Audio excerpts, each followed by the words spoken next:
ہمارے ہاں نا امیر کا تو ویسے دل کرتا ہے کہ وہ امیر لوگوں کے ساتھ دوستی رکھے. ان کے تو ویسے ہی بڑے مسئلے ہیں بیچاروں کے, انہوں نے اپنے کام نکلوانے ہوتے ہیں. تاجروں کو کچھ سیاستدانوں سے ربط رکھنا پڑتا ہے. بڑے بڑے مسئلے ہیں, بڑے بڑے مسائل ہیں, بڑے بڑے لوگوں سے لوگوں نے رابطے رکھے ہوتے ہیں کہ دنیا میں اگر کوئی کام پڑ گیا, کوئی مشکل آ گئی تو ہم ذرا فٹافٹ ان سے بات کر لیں گے. یہ تو معاملہ اپنی جگہ پہ قائم ہے کہ تاجر نے, سیاستدان نے, بڑے لوگوں نے بڑے لوگوں سے ربط بنائے. لیکن اب کمزوری اس طرح کی آتی جا رہی ہے کہ غریب بھی غریب سے دوستی نہیں کرتا. غریب بھی ڈھونڈتا پھرتا ہے کہ کوئی امیر آدمی ملے, کوئی تگڑا آدمی ملے. وہ بھی منت کر کے فوٹو کھچوائے گا تو کھچوائے گا کسی رئیس کے ساتھ. غریب بھی پسند نہیں کرتے کہ ہم غربا کے ساتھ پیار کریں. ہمارے دائیں بائیں بہت سارے ایسے لوگ ہوتے ہیں جو کمزور ہوتے ہیں, اور میں نے دیکھا ہے کہ زندگی میں تو خیر کرنا دور کی بات ہے, جنازے تک میں لوگ نہیں جاتے. اس میں بھی دیکھتے ہیں کہ کوئی امیر آدمی ہو تو پھر ذرا دوڑ کے, کوئی سیاسی قد کاٹ والا ہو تو سارے آگے بڑھ بڑھ کے چہرے دکھاتے ہیں. اس کے بچوں سے ملتے ہیں کہ صاحب میں آیا ہوا ہوں, میرا ذرا خیال کرو, میں پہنچ گیا ہوں. وہ خیال کرتے ہیں کہ ہم پہنچ جائیں, ہماری شرکت جو ہے وہ شمار کر لی جائے. تو میرے عزیز, اکثریت ہم نے یہ دیکھا ہے کہ غریب کی تو نماز جنازہ کا مسئلہ آ جائے نا غریب کی, جو کہ سادہ آدمی ہے, کوئی سیاسی سماجی قد کاٹ نہیں, تو جنازے تک لوگ خیال نہیں کرتے. حالانکہ میرے نبی پاک علیہ السلام نے تو فرمایا جنازہ ایک مسلمان کا دوسرے مسلمان پر حق ہے. اس میں کوئی آپ کا سماجی رابطہ ہونا ضروری نہیں, کوئی سیاسی قد کاٹ ہونا ضروری نہیں.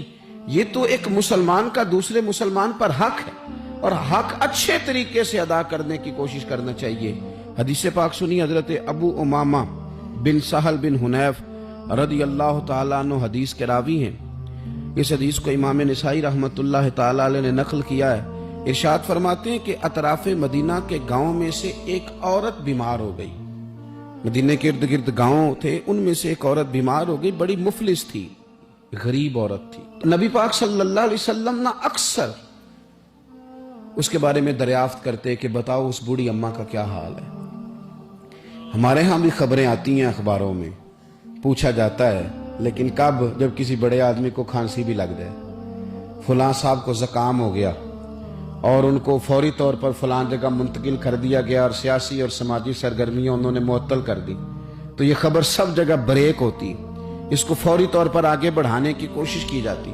ایک غریب عورت ہے, مدینے کے نہیں, مدینے کے اطراف میں جو گاؤں ہیں ان گاؤں کے رہنے والی ہے, اور اس کے نصیب دیکھو, اس کا مقدر دیکھو.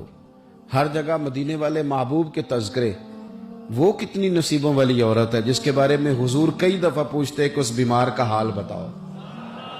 بظاہر اس کا کوئی سیاسی, سماجی, مالی قد کاٹ نہیں, لیکن یوں لگتا ہے کہ اس کا قد حضور کی تیمارداری کی برکت سے, جب نبی پاک نے اس کا پوچھا ہوگا تو یوں لگتا ہے اس کا قد آسمانوں کے برابر چلا ہو گیا, آسمانوں کے برابر چلا گیا ہوگا. رسول کریم علیہ السلام بار بار پوچھتے, اور جب اس کے زیادہ بیمار ہونے کی خبر آئی تو حضور نے فرمایا اگر وصال ہو گیا تو مجھے خبر کرنا. صحابہ کرام فرماتے ہیں رات کو وصال ہوا, رات کے وقت ہی غسل کفن کر کے اسے مدینہ شریف لایا گیا.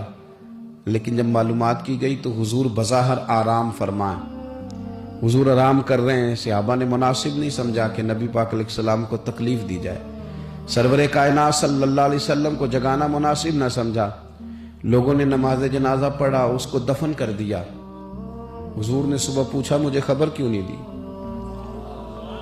بڑے جنازے ہو کے گزر گئے, بڑے لوگ تھے جو چلے گئے, لیکن یہ کتنی نصیبوں والی ہے کہ حضور نے فرمایا مجھے بتایا کیوں نہیں.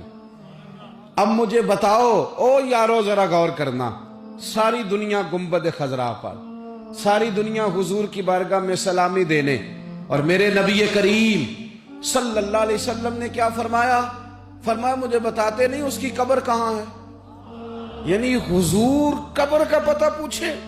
محبوب حضور تو ویسے کسی جگہ قریب سے گزر جائے نا تو اعلیٰ حضرت فاضل بریلوی فرماتے ہیں وہ جس سمت آ گئے ہیں کوچے بسا دیے ہیں, وہ تو علاقہ ویسے ہی مہک جاتا ہے, بس جاتا ہے. حضور قبر کہاں ہے, اس کا کوئی سیاسی قد کاٹ ہے, یہ کوئی بہت بڑے قبیلے کی ہے؟